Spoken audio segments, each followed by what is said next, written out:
Hola amigos, bienvenidos a Medic Maps por Enar Master. Yo soy el Dr. Rosales.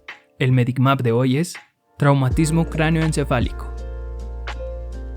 Concepto. El trauma cráneoencefálico es una patología médico-quirúrgica caracterizada por alteración cerebral secundaria a una lesión traumática en la cabeza, generando un daño estructural del contenido de esta, incluyendo el tejido cerebral y sus vasos sanguíneos. Epidemiología. Los traumatismos cráneoencefálicos son responsables del 20% del total de fallecidos en edades productivas. Su máxima incidencia se presenta entre los 15 a 35 años con una razón hombres-mujeres de 3 a 1. La incidencia en Estados Unidos del traumatismo cráneoencefálico infantil es de 185 niños por cada 100.000 habitantes al año. Fisiopatología. Para poder comprender el tratamiento de los traumatismos cráneoencefálicos, debemos entender que hay dos tipos de lesiones involucradas. Lesión primaria. Es el daño directo tras el impacto, debido a su efecto biomecánico o por aceleración-desaceleración. Se produce lesión celular, desgarro, retracción axonal y alteraciones vasculares. Lesión secundaria. Esta es la que puede llegar a causar más daño. Es la serie de procesos metabólicos, moleculares, inflamatorios e incluso vasculares iniciados con el traumatismo. Se activan cascadas que incrementan la liberación de aminoácidos excitotóxicos y radicales libres, alterando procesos metabólicos y alterando la barrera hematoencefálica.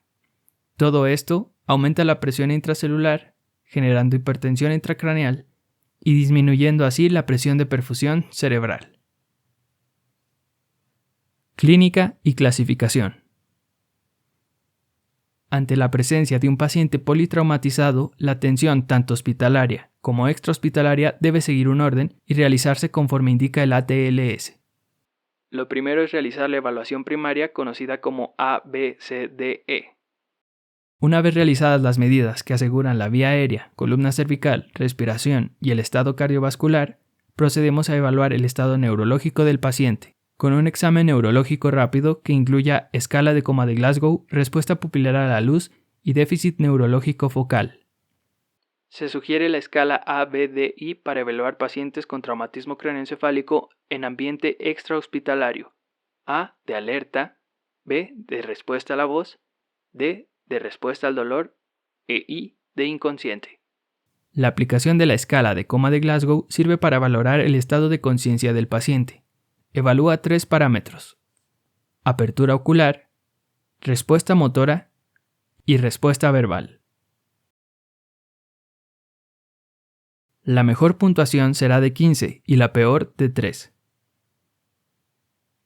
Recuerda usar la escala con su versión modificada en pacientes con etapa preverbal. Esta escala nos sirve para clasificar el riesgo del traumatismo cráneoencefálico. La Guía de Práctica Clínica Mexicana lo clasifica en leve con un puntaje de 15 a 13, moderado de 12 a 9 y grave menor o igual a 8. Otros factores para considerar un traumatismo cráneoencefálico grave son pérdida progresiva del estado de alerta, focalidad, trauma penetrante y fractura con hundimiento. Ante una historia de traumatismo es importante buscar evidencia física del mismo, signos como raspaduras, laceraciones y signos de fractura de base de cráneo. Los signos de fractura de base de cráneo anterior son ojos de mapache, equimosis periorbitaria, epistaxis o rinorraquia. Los signos de fractura de base de cráneo media y posterior pueden ser el signo de Battle, equimosis en apófisis mastoides, otorragia u otorraquia. La mayoría de las fracturas de la base de cráneo no ameritan tratamiento quirúrgico por sí misma, a menos que se vean envueltas por complicaciones como fistulización de líquido cefalorraquídeo o daños a nervios craneales. Otras fracturas que podemos encontrar en pacientes traumatizados son fracturas lineales. Su hallazgo en radiografía es indicación de tomografía. Por lo general no requieren tratamiento, pero se sugiere observación. Fractura con hundimiento. Suele acompañarse de laceración de piel cabelluda y duramadre. El tratamiento en general requiere cirugía. Es un factor de riesgo para desarrollo de crisis convulsivas. Y fractura de peñasco. Pueden ser longitudinales o transversales, siendo más frecuente longitudinal. Esta se caracteriza de hipoacusia, vértigo y parálisis facial transitorias. En las transversales, el daño puede ser permanente. Diagnóstico. Se realiza de manera clínica y con estudios de imagen para descartar una lesión ocupativa que requiera tratamiento quirúrgico. La radiografía de cráneo se indica en caso de contusión o laceración de piel, herida hasta el hueso y heridas con longitud mayor a 5 centímetros. La radiografía de columna cervical se indica en pacientes con dolor, rigidez cervical, que cuenten con una edad mayor a 65 años o con un mecanismo traumático peligroso. Las indicaciones de tomografía computarizada son vastas. En general recuerda que los pacientes con traumatismo craneoencefálico moderado y grave necesitan de una tomografía. Los pacientes con traumatismo craneoencefálico leve que cuenten con alguna de las siguientes también deberán realizarse una tomografía.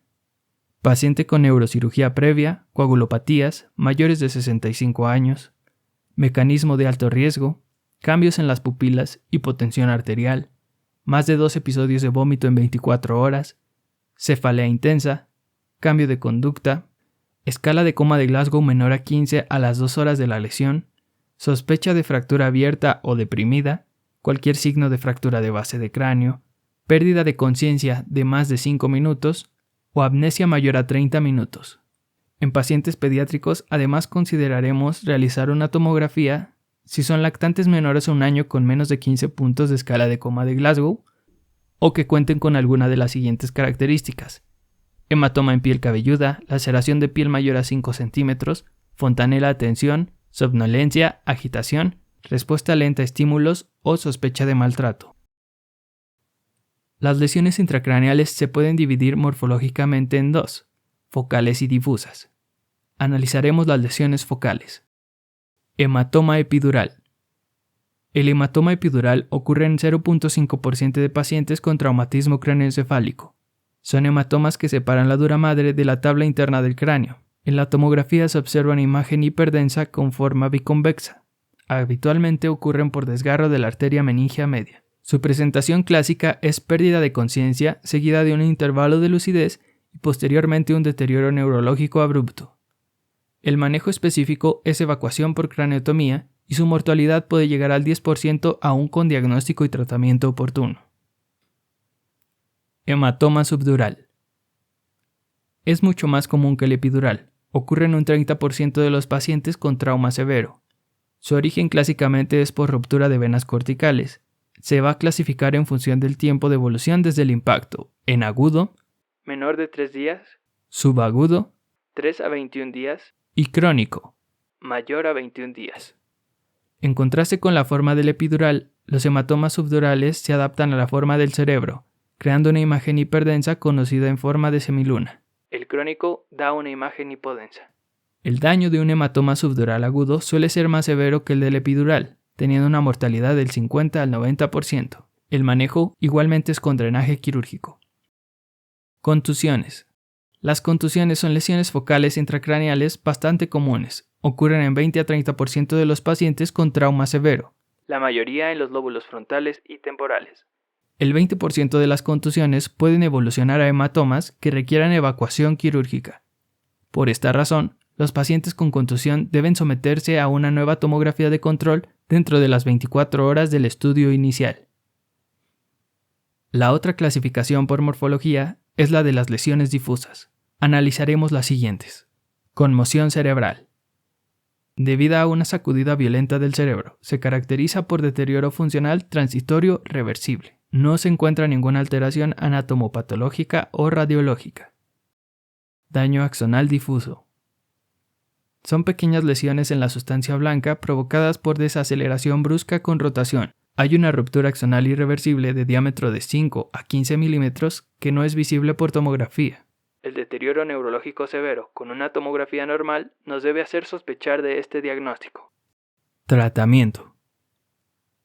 Como se mencionó anteriormente, antes del tratamiento específico se debe estabilizar el paciente cardiopulmonarmente. Cabe resaltar que en traumatismo craneoencefálico severo debemos intubar al paciente para asegurar la vía aérea. El principal abordaje en el traumatismo craneoencefálico se basa en lo siguiente.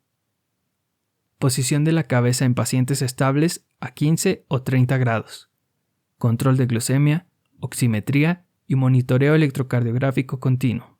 medición de temperatura y de diuresis horaria. Líquidos parenterales. Se debe evitar la hipovolemia y la sobrecarga de líquidos. Se recomienda utilizar Ringer lactato o solución salina al 0.9%. La hipovolemia puede propiciar hiponatremia, aumentando el edema cerebral, y la hipervolemia aumenta la presión intracraneal, disminuyendo el flujo sanguíneo cerebral. Recuerda la ley de Monroe-Kelly. Por eso, deberás manejar los líquidos con moderación. Ventilación. Considera que el CO2 tiene un efecto vasodilatador en los vasos cerebrales. Lo recomendable es buscar la normocapnia, 35 a 45 milímetros de mercurio. Pero se puede optar por hiperventilar al paciente por periodos cortos como medida para reducir la presión arterial de CO2 y ocasionar vasoconstricción cerebral para reducir la perfusión y el edema. Obviamente la hiperventilación prolongada o agresiva puede causar isquemia cerebral. La hipercapnia, mayor a 45 milímetros de mercurio, produce vasodilatación, lo que incrementa la presión intracraneal, por lo que tampoco es algo deseable. Manitol. Diurético osmótico potente que reduce la presión intracraneal. No se debe administrar en hipotensión. La solución salina hipertónica tiene la misma utilidad y se puede utilizar en hipotensos. Si el paciente estaba anticoagulado, se administrará antídoto específico para evitar sangrado intracraneal. Los esteroides no han demostrado utilidad en el traumatismo cráneoencefálico. Los barbitúricos pueden ayudar a reducir la presión intracraneal refractaria a tratamiento médico o quirúrgico. Los anticonvulsivos se indican en caso de epilepsia postraumática. No debes utilizarlos indiscriminadamente en los traumatismos cráneoencefálicos, ya que inhiben la recuperación cerebral. La antibiótico-terapia tiene cabida solo en lesiones penetrantes. La analgesia con opioides es útil para disminuir la agitación psicomotora en pacientes críticos. Y el tratamiento quirúrgico se utilizará en lesiones intracraneales con efecto de masa que requieran evacuación, heridas de cuero cabelludo y algunas fracturas. Una desviación de la línea media por tomografía mayor o igual a 5 milímetros puede indicar la necesidad de cirugía. Seguimiento.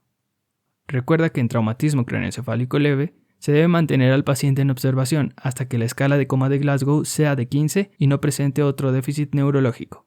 Normalmente los vigilas por 6 horas en el hospital, especialmente si son pacientes pediátricos. Posterior a esto, se puede dar de alta si no tiene criterios de hospitalización. Al dar de alta, se programa una cita de control y se le dan los datos de alarma para acudir a urgencias. Recuerda las indicaciones para tomografía. Son los mismos. La tomografía de control a las 24 horas de la inicial para evaluar posibles cambios es indispensable antes de ingresar a un paciente con traumatismo craneoencefálico moderado a severo. Si se trata de un paciente hospitalizado que sufre deterioro del estado neurológico, se considerará una lesión severa y se repite una tomografía de inmediato. En pacientes con traumatismo craneoencefálico moderado y severo, se debe procurar tipificar sangre, realizar estudios de coagulación y cruzar paquetes, así como una evaluación temprana por neurocirugía. Hasta aquí el MedicMap de hoy, amigos. Las fuentes de este video están en la descripción. En más videos ahondaremos sobre el paciente traumatizado y otros temas como la muerte encefálica. No olviden darle like y suscribirse al canal para seguir disfrutando de más repasos de medicina, enfocados principalmente en aprobar el examen de aspirantes a residencias médicas. MedicMaps por Enar Master. Refuerza tu estudio.